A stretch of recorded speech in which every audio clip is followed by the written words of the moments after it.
Machine guns, military tanks, हर जगह पे हर एक आदमी के ऊपर पॉइंट करके खड़ी थी। और इसी के थोड़ी देर बाद विवेक जो है वो जोर से चीखता है और कहता है कि ये लोग साइबर कैफे में रेगुलर कस्टमर बन के गए और साइबर कैफे के जितने भी कंप्यूटर थे, लेकिन ये जो चाचा वर्ड यूज हुआ था, इसको सुनते ही सबके कान खड़े हो जाते हैं। इन्होंने एलके अडवाणी जी को स्टेप बाय स्टेप ये ऐसे भेजा गया था कि लोगों को लगे कि कोई गर्लफ्रेंड और बॉयफ्रेंड आपस में। एक आतंकी की जेब में से इनको एक डायरी मिली थी, ज़कीउर रहमान लखवी के लिए यूज करते हैं। इसका जब आईटी एड्रेस ट्रेस किया गया तो वो निकलता है इस्लामाबाद, पाकिस्तान से। और इनको पकड़ना तो दूर की बात, बेसिक जो कोड था वो भी नहीं पता कर पा रहे थे लोग। देखिए, इंडिया गेट, अगर हम सिविक अथॉरिटीज के डेटा के हिसाब से देखें तो इंडिया गेट पे वीकडेज पे 10,000 और वीकेंड पे 20,000 से ज्यादा लोग अपने बच्चों और फैमिली के साथ वहां पे आते हैं। अब आप सोच के देखिए कि अगर गलती से भी कोई आतंकवादी यहां पे हमला करने में कामयाब हो गया तो कितना बड़ा डैमेज हो सकता है, सोचने में भी आपको डर लगे। लेकिन एक्चुअल में एक टाइम ऐसा था जब आतंकवादी इंडिया गेट पे एक प्रॉपर अटैक प्लान करके एग्जीक्यूट करने वाले थे। और फिर एक अनएम्प्लॉयड लड़के ने, जो सिर्फ एक दिन पहले दिल्ली में आया था, उसने लास्ट मोमेंट पे इस पूरे अटैक को रोक दिया। आप में से शायद कई लोगों को याद भी होगा कि पहले जब इंडिया गेट पे आप जाते थे तो इंडिया गेट को आप पास जाके टच भी कर सकते थे। लेकिन आज की डेट में अगर आप देखोगे तो इंडिया गेट के पास एक बैरिकेड लगा होता है, सिक्योरिटी फोर्सेस होते हैं, तो थोड़ा दूर से आपको देखना होता है। इस इंसिडेंट के बाद ही वहां पे वो सिक्योरिटी लगी थी। अब देखिए, हम लोग हमेशा अटैक्स के लिए अपनी एजेंसीज को टाइम टू टाइम ब्लेम करते हैं, लेकिन ये एक ऐसा इंसिडेंट था जहां पे हमारी एजेंसीज ने ना जाने कितने लोगों की जान बचाई थी उस टाइम पे। इंडिया गेट, हमारी एजेंसीज और एक अनएम्प्लॉयड लड़का, ये जो स्टोरी है ये हमारे देश में ज्यादा लोगों तक नहीं पहुंच पाई है। लेकिन मैं इस वीडियो में छोटी से छोटी डिटेल्स आपके सामने रखूंगा और कुछ भी अपने मन से नहीं बोलूंगा। एक एक डिटेल जो उस टाइम के दिल्ली स्पेशल सेल के हेड थे नीरज कुमार, उन्होंने ऑन रिकॉर्ड कंफर्म किए, वो एज इट इज आपके सामने रखूंगा।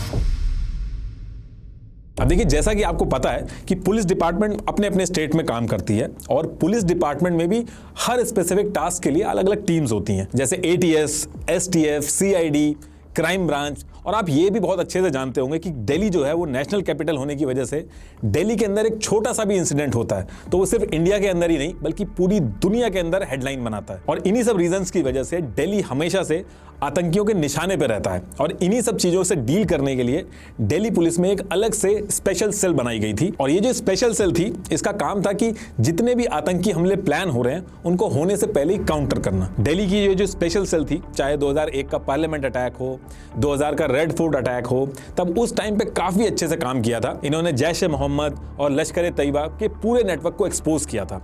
बहुत ही बढ़िया रोल प्ले किया था इन्होंने। और इन्हीं तरीके के अटैक्स को काउंटर करने के लिए स्पेशल सेल के जो ऑफिसर्स थे वो कश्मीर वगैरह भी जाते रहते थे, क्योंकि आतंकियों को अगर कुछ भी दिल्ली के अंदर करना होता था तो उसके जो लिंक होते थे वो कश्मीर से ही मिलते थे, वहीं से उनकी एंट्री भी होती थी, ऑपरेशन भी वहीं से ही एग्जीक्यूट होते थे। तो देखिए, अब होता क्या है कि 2002 में ये जो दिल्ली स्पेशल सेल था, इसके हेड बनते हैं नीरज कुमार। और इसी स्पेशल सेल में नीरज कुमार के साथ थे 35 साल के एसीपी प्रमोद कुशवाहा। प्रमोद जो थे इस पूरे स्पेशल सेल डिपार्टमेंट में अकेले थे जिनको आईटी और सॉफ्टवेयर की बहुत अच्छी नॉलेज थी। और स्पेशल सेल को ज्वाइन करने से पहले भी इन्होंने गवर्नमेंट की प्रीमियर रिसर्च ऑर्गेनाइजेशन जो थी, एज अ कंप्यूटर साइंटिस्ट वहां पे इन्होंने काम भी किया था। अब देखिए, आगे बढ़ने से पहले मैं आपको आज के हमारे स्पॉन्सर मेको टूथसी के बारे में बताना चाहूंगा, जो कि एक Indian invisible teeth aligner brand है। आप कितना भी ऊपर से खुद को प्रेजेंटेबल बना लो, लेकिन अगर आपने ओरल हाइजीन पे ध्यान नहीं दिया तो आपको जरूर एम्बैरेसमेंट का सामना करना पड़ेगा। खराब टीथ अलाइनमेंट की वजह से बहुत से लोगों के दांतों में फूड पार्टिकल्स फंसे रह जाते हैं, जो बाद में कैविटी बन जाते हैं। अब इसका एक सॉल्यूशन तो यह है कि आप कन्वेंशनल मेटल ब्रेसेस यूज करें, लेकिन मेटल ब्रेसेस लगवाने का जो पूरा प्रोसेस है वो बहुत ही पेनफुल है, उनको निकाल भी नहीं सकते और काफी फूड रिस्ट्रिक्शंस भी आपको फॉलो करनी होती है। और वहीं इसका बेटर ऑल्टरनेटिव है मेको टूथसी के टीथ अलाइनर्स। ये अलाइनर्स आपके टेढ़े मेढ़े दांतों को सीधा और दांतों के बीच के गैप्स को बंद करते हैं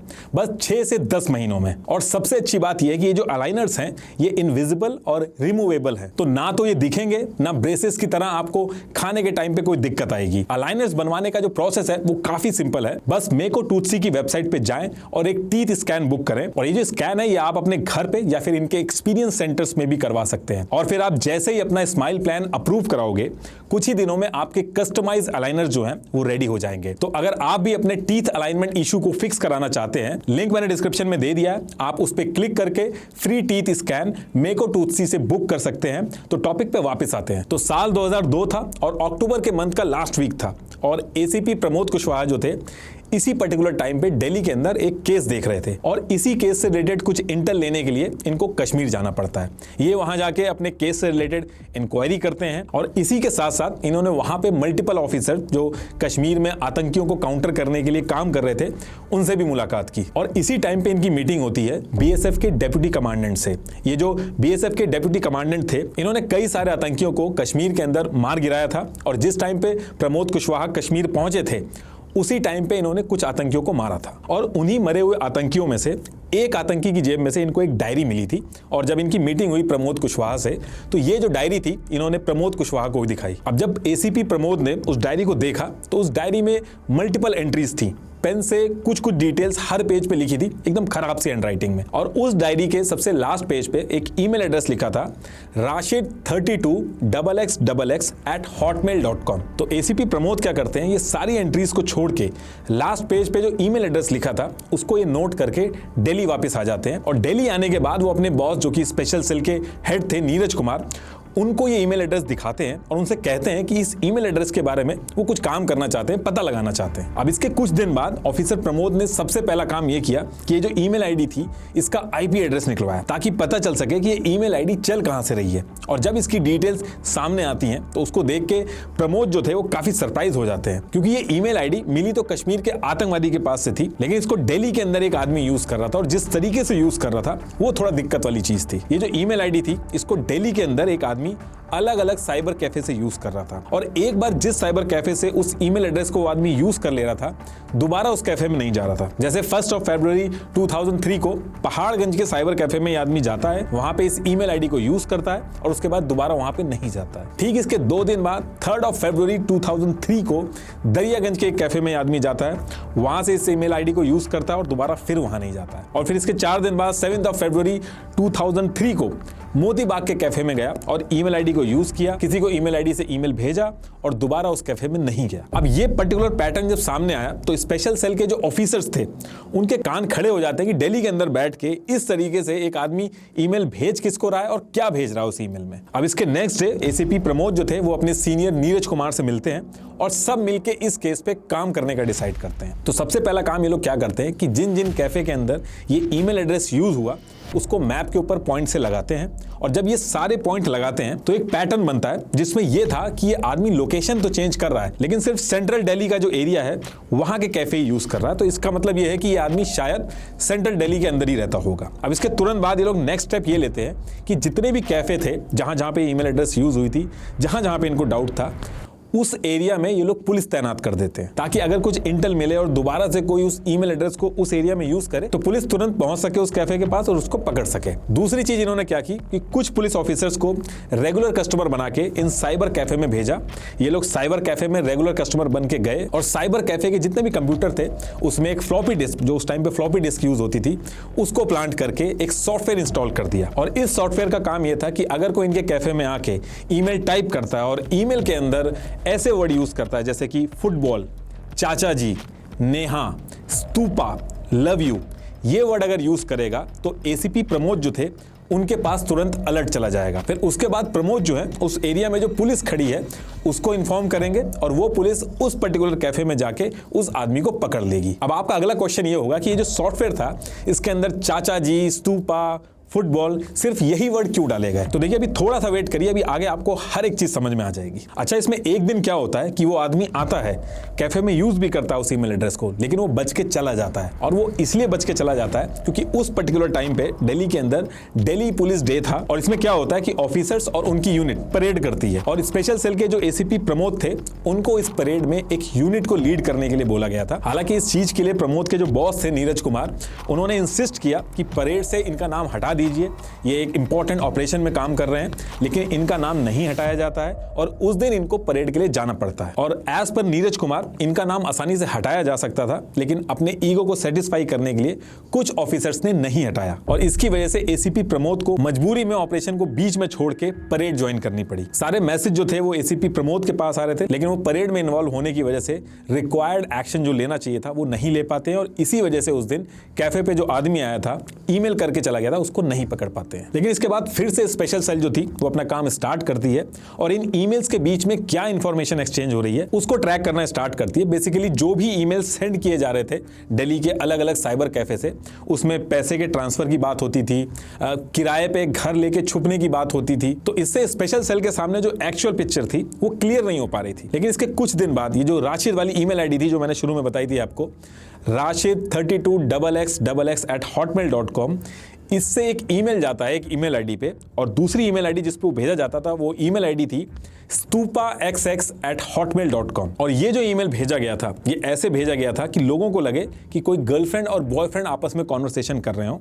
शुरू में नॉर्मल मैसेज रहता था और उस नॉर्मल के बीच में ये लोग अपना हिडन मैसेज डाल के फिर भेजते थे ईमेल। ये वो ओरिजिनल मैसेज था जिसमें शुरू में तो ये लिखा था, my dear darling, I am so happy that you love me and you are made for me, you also know that I love you and that you are most important to me in this world. लेकिन इसके just आगे लिखा था, dear brother मुजल्लिम, सलाम वालेकुम, उनको मैंने ठहरा दिया है, ये कॉलेज वाला इलाका है, भीड़ भाड़ मेन है, सब ठीक है और कोई बात होगी तो मैसेज भेज देना। चाचा जी को सलाम अर्ज करना, आपका भाई। अब देखिए इस ईमेल में सारी चीजें तो सही थी, लेकिन ये जो चाचा वर्ड यूज हुआ था इसको सुनते ही सबके कान खड़े हो जाते हैं, क्योंकि स्पेशल सेल का जो डिपार्टमेंट है उनको पता था कि आतंकवादी ये जो चाचा वर्ड है ज़कीउर रहमान लखवी के लिए यूज करते हैं। ये लश्कर तैयबा का टॉप लीडर था, इसी ने 2001 में पार्लियामेंट पे हमला करवाया था। आगे चल के जो मुंबई अटैक हुआ था 26/11, उसके पीछे भी यही मास्टरमाइंड था। अगर आपने कॉन्वर्सेशन सुनी होगी तो उसमें भी चाचा वर्ड यूज हुआ था, इसलिए सबके कान खड़े हो गए थे कि जरूर ये लखवी है जो डायरेक्ट बात कर रहा है। तो बेसिकली इस ईमेल से इनको ये समझ में आ गया था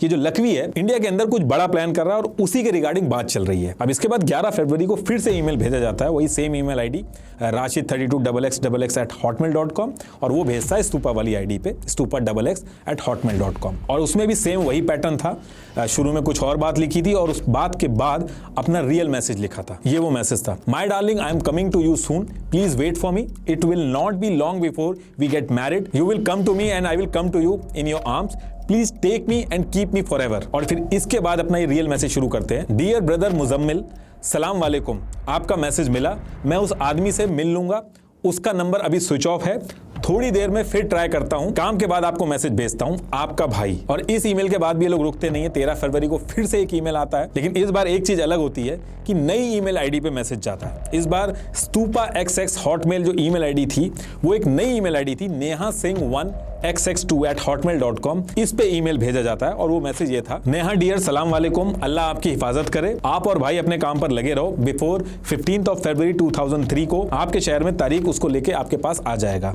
फुटबॉल का क्या करना है आप बेहतर जानते हो, मैच के बाद आप मुझे मैसेज दे देना, कोई बात हो तो एक के जरिए मैसेज भेजना और ऑनलाइन हो जाना, आपका भाई एम। अब ये जो ईमेल था इसमें फुटबॉल का मतलब बॉम्ब से कंपेयर करा जा रहा था और एक के जरिए कॉल करने का मतलब था कि यूएस के नंबर से कॉल करना, क्योंकि यूएस का जो कोड है वो +1 होता है। और सेम डे कुछ देर बाद फिर से ईमेल आता है और इस बार राशिद की ईमेल आईडी पे ज़कीउर रहमान खुद डायरेक्ट मैसेज करता है और ईमेल आईडी यूज करता है CHACHOJI@hotmail.com, और इसमें लिखा था, राशिद भाई AOA आपके जिम्मे है, वहां सब कुछ मैच की तारीख फिक्स होने तक प्लेयर्स का ख्याल रखना आपके जिम्मे है, कोई बात होगी तो क्या करना है आप अच्छी तरह जानते हो। और ये जिस ईमेल आईडी से भेजा गया था इसका जब IT एड्रेस ट्रेस किया गया तो वो निकलता है इस्लामाबाद पाकिस्तान से। अब इसके बाद नेक्स्ट डे एक और ईमेल आता है और इस ईमेल में किस दिन अटैक होना था उसकी डेट का कंफर्मेशन होता है। उस ईमेल में ये लिखा था, डियर राशिद AOA, मैच का डेट फिक्स हो गया है, वर्ल्ड कप का फाइनल 25 को तय हुआ है, टाइम वही है मैच का, बेस्ट ऑफ लक जैद। अब ये मैसेज देख के पूरा डिपार्टमेंट समझ जाता है कि 25 फरवरी को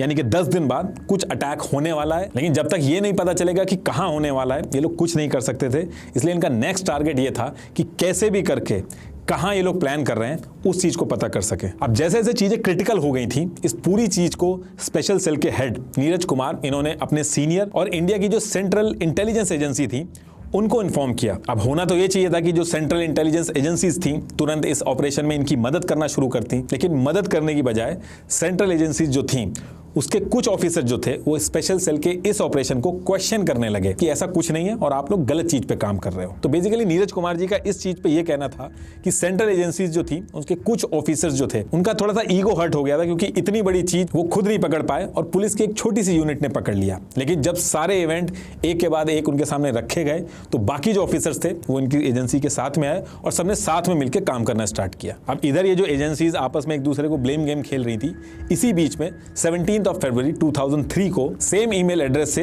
एक ईमेल आता है, लेकिन इस बार लोकेशन चेंज होती है। और जब इसकी ईमेल आईडी को ट्रेस किया जाता है तो इस्लामाबाद की जगह इस बार जो ईमेल आया था वो पेशावर से आया था। लेकिन ये जो ईमेल आया था ये सबसे इंपॉर्टेंट ईमेल था, क्योंकि इस ईमेल की सबसे अच्छी बात ये थी कि इसमें सारी डिटेल्स थी, लेकिन बुरी बात यह थी कि जो भी डिटेल्स आई थी वो कोड में बन के आई थी और किसी को समझ में नहीं आ रहा था कि वो कोड का मतलब क्या है। और उस ईमेल में लिखा था मैच की जगह फिक्स हो गई है, लेकिन उसके बाद खाली पॉइंट में नंबर लिखे हुए थे, जैसे 0.05, 0.00 और लास्ट में जाके -7 लिखा था। और ये डेसिमल में डिजिट लिखने के बाद नीचे लिखा था सबको बोल दें ग्राउंड देख लें, प्लेयर को प्रैक्टिस करना है। और इसी के बाद एक ईमेल और भेजते हैं, उसमें तो कुछ भी नहीं लिखा था, प्योर कोड लिखे हुए थे 0.7, 0.02, 0.5। अब सबको ये तो पता था कि इन्हीं कोड में सारी डिटेल्स हैं, लेकिन इन कोड्स का मतलब क्या है ये कोई समझ नहीं पा रहा था। और ये जो कोड भेजे गए थे इस बार नई ईमेल एड्रेस से भेजे गए थे, जैसे पुराना मकान @hotmail.com, birthday@hotmail.com। तो 18 फरवरी 2003 को ये ईमेल आया था और 25 फरवरी 2003 बस इतना टाइम था, क्योंकि इस डेट को अटैक होना था, तो ज्यादा टाइम नहीं था एजेंसीज के पास। अब इसके बाद सारी एजेंसीज ने मिलकर दिन रात एक करके इस कोड को क्रैक करने के लिए दिल्ली और इंडिया के कोने कोने से जितने भी क्रिप्टोग्राफर थे उनसे कांटेक्ट किया। आर्म फोर्सेस थी कुछ, उनके पास गए, कुछ गवर्नमेंट रिसर्च ऑर्गेनाइजेशन थी, कुछ यूनिवर्सिटीज थी जो इस पे काम करती थी, उनको सीक्रेटली ये कोड भेजे गए, लेकिन कोई भी इस कोड को क्रैक नहीं कर पा रहा था।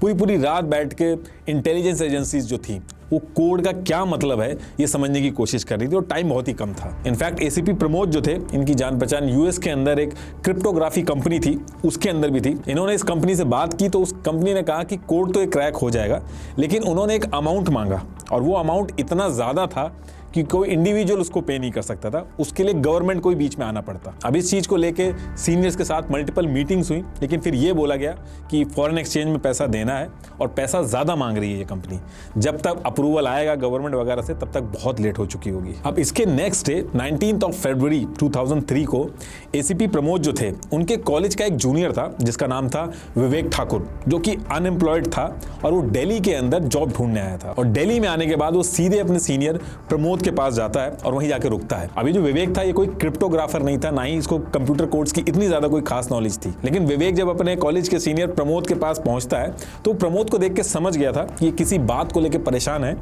जिस तरह से प्रमोद इधर से उधर भाग रहे थे, एंजाइटी हो रही थी उनको, तो उसने पूछने की कोशिश की कि कोई बात हो गई है, लेकिन प्रमोद ने ज्यादा कुछ डिटेल्स नहीं बताई, बस इतना बताया कि एक इंपॉर्टेंट कोड है वो सॉल्व नहीं हो रहा है, उसी के लिए सारे लोग परेशान हैं। और विवेक जो था उसने भी कहा कि आप एक बार कोड मुझे दिखा दो, मैं भी खाली टाइम में बैठ के देख लेता हूं कि क्या मैं इसको सॉल्व कर सकता हूं कि नहीं। तो जो एसीपी प्रमोद थे उन्होंने विवेक को कोड तो दे दिया और इसके तुरंत बाद वो निकल गए कि इंडिया के जो बाकी क्रिप्टोग्राफर्स हैं उनसे बात करेंगे। तो मल्टीपल मीटिंग्स करने लगे वो इस कोड को क्रैक करने के लिए। अब इधर ये सारी चीजें चल रही थी और इसी बीच में एक और ईमेल आ जाता है जिसमें लिखा था, ब्रदर अस्सलाम वालेकुम, भाई मैं आज ही श्री से डेल आ गया हूं, उस आदमी से राब्ता करके आपको खबर करता हूं, सुंदर। अब ये मैसेज जब देखते हैं तो एक तो वैसे ही कोड नहीं सॉल्व हो रहा था, प्लस इस मैसेज से ये भी पता चल गया था कि जिन लोगों को अटैक करना था वो दिल्ली के अंदर भी पहुंच गए हैं, तो टाइम बहुत ही कम बचा था। इधर ये सारे लोग इकट्ठे हो रहे थे और इनको पकड़ना तो दूर की बात, बेसिक जो कोड था वो भी नहीं पता कर पा रहे थे लोग। दिल्ली बहुत ही बड़ा इलाका है, तो बिना उस कोड को क्रैक करे ये पता नहीं चल सकता था कि अटैक कहां होगा, और जब तक ये नहीं पता चलेगा कि अटैक कहां होगा तो उसको रोका नहीं जा सकता। अब इसके बाद सेम डे एसीपी प्रमोद बाहर से मल्टीपल मीटिंग करके इस कोड को क्रैक करने के लिए वापस ऑफिस में आते हैं, तो वो देखते हैं कि उनके कॉलेज का जूनियर विवेक जो था वो विजिटर्स काउच पे बैठा हुआ था, पेन और पेपर लेके उसी कोड में लगा था। अब ये जो विवेक ठाकुर था, ये जो जॉब ढूंढने आया था, ये कंप्यूटर कोड का एक्सपर्ट नहीं था, लेकिन इसमें इतना ज्यादा इंटरेस्ट इसलिए ले रहा था क्योंकि स्कूल में इसके टीचर ने इससे रिलेटेड जीरो और बाइनरी का एग्जांपल देके कुछ समझाया था और इसको लग रहा था कि ये इसको सॉल्व कर लेगा, और विवेक को लग रहा था कि ये जो कोड है ये उसी से कुछ मिलता जुलता है, इसलिए वो ज्यादा इंटरेस्ट दिखा रहा था। और इसी के थोड़ी देर बाद विवेक जो है वो जोर से चीखता है और कहता है कि अरे कोड क्रैक हो गया, ये तो बहुत ही सिंपल है, मेरे मैथ्स के टीचर ने एक बार स्कूल में सिखाया था। तो अब ये सुनने के बाद जो प्रमोद थे वो शुरू में तो यकीन नहीं करते हैं, वो कहते हैं कि बताओ क्या है इस कोड का मतलब, और फिर वो बताना शुरू करता है। तो देखिए इन्होंने इस कोड में क्या क्या किया था, इन्होंने हर अल्फाबेट को डेसिमल नंबर अलॉट किए थे। जैसे ए जो था उसको 0.0, ऐसे ही जो लेटर बी था उसको 0.1 और ऐसे जो लेटर सी था उसको 0.2। लेकिन जब 0.9 तक आ जाता था उसके बाद ये एक जीरो बढ़ा देते थे। जैसे कि लेटर जे जो था वो आता था 0.9 पे और उसके बाद जो के आता था वो 0.00 हो जाता था, जो एल था वो 0.01 हो जाता था।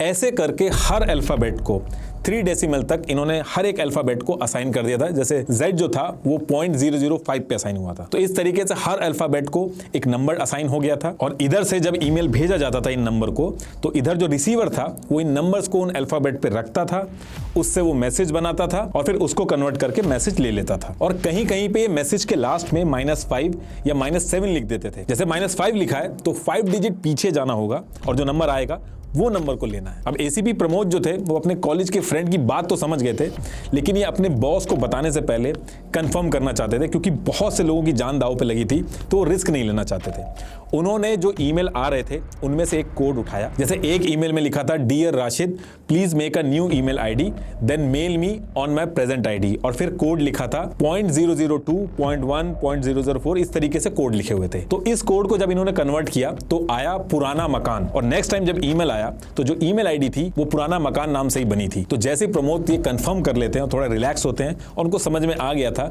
कि इसी तरीके से ये लोग मैसेज ट्रांसफर कर रहे हैं एक दूसरे से, अपनी हायर अथॉरिटी को इन्फॉर्म करते हैं, सब इस चीज को कंफर्म करते हैं और मेन मैसेज जो आया था अब उसको कन्वर्ट किया जाता है। तो जब मेन मैसेज को कन्वर्ट किया जाता है तो वो कन्वर्ट होने के बाद आता है INDIA इंडिया GATX। तो यहां से समझ जाते हैं कि इंडिया गेट की बात हो रही है। एक्चुअली पाकिस्तान से जिसने ये ईमेल का कोड भेजा था उसने स्पेलिंग मिस्टेक कर दी थी, इसीलिए इंडिया गेट में GATE की जगह GATX हो गया था। अब इससे सारी चीजें कंफर्म हो गई थी कि 3 दिन बाद यानी कि 25 फरवरी 2003 को ये लोग अटैक करने वाले हैं और इंडिया गेट लोकेशन है इनकी। और इंडिया गेट का नाम सुन के डिपार्टमेंट जो था वो ज्यादा परेशान हो गया था, क्योंकि बहुत ही भीड़ रहती है इंडिया गेट पे। तो अगर ये अटैक कर देते हैं तो बहुत ज्यादा नुकसान होता है। इनफैक्ट पार्लियामेंट पे जो हमला हुआ था उससे भी बड़ा अटैक हो सकता था ये। अब इसके बाद सबसे पहला काम इन्होंने ये किया कि आम जनता जो इंडिया गेट के पास जाके छू रही थी इंडिया गेट वगैरह को, वहां पे बैरिकेड लगा दिया जाता है, सिक्योरिटी लगा दी जाती है, तो दूर से ही लोग इंडिया गेट को देख सकते थे। इंडिया गेट के पास जाना अलाउड नहीं था और आज की डेट तक वैसे ही है। और ये करने के बाद दूसरी चीज ये की गई कि सेम डे आधी रात को 22 फरवरी 2003 को मिडनाइट इमरजेंसी मीटिंग की गई। इस मीटिंग में उस टाइम के home minister LK Advani ji के साथ और बाकी इंटेलिजेंस एजेंसी के ऑफिसर्स भी थे और स्पेशल सेल के जो हेड थे नीरज कुमार, इन्होंने LK अडवाणी जी को स्टेप बाय स्टेप एक प्रेजेंटेशन दी और समझाया कि किस तरीके से ये ईमेल आईडी मिली, कैफे का कैसे यूज किया, जितने भी ईमेल्स आए थे ये सारी चेन दिखाई। और क्योंकि ये अटैक बहुत बड़ा हो सकता था, पार्लियामेंट अटैक से भी बड़ा हो सकता था, तो इस मीटिंग में ये डिसाइड हुआ कि इंडिया गेट पे अब इंडियन आर्मी को लगाना पड़ेगा। अब अगले दिन 23 फरवरी 2003 को मॉर्निंग के अंदर जब लोग इंडिया गेट में पहुंचते हैं तो इंडिया गेट का पूरा जो माहौल था वो चेंज हो रखा था। इंडिया गेट के पास में इंडियन आर्मी अपने फुल गियर में मशीन गन्स, मिलिट्री टैंक्स, हर जगह पे हर एक आदमी के ऊपर पॉइंट करके खड़ी थी। लोगों को इंडिया गेट का जो पूरा नजारा था वो बिल्कुल ही चेंज दिखा, बहुत ज्यादा सिक्योरिटी थी। एज पर ईमेल जो आतंकियों ने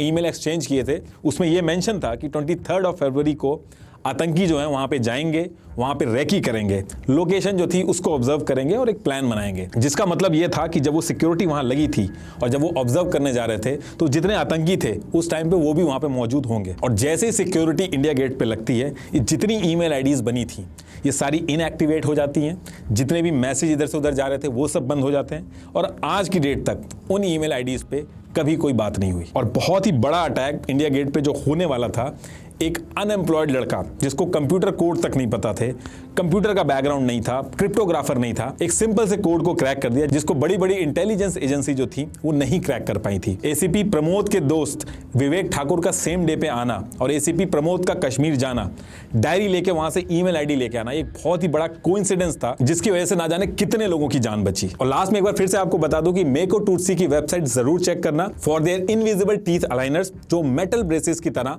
आपके टेढ़े मेढ़े दांतों को सीधा करता है to give you a confident smile. अपना फ्री टीथ स्कैन बुक करने के लिए डिस्क्रिप्शन में दिए गए लिंक पे क्लिक करना ना भूलें।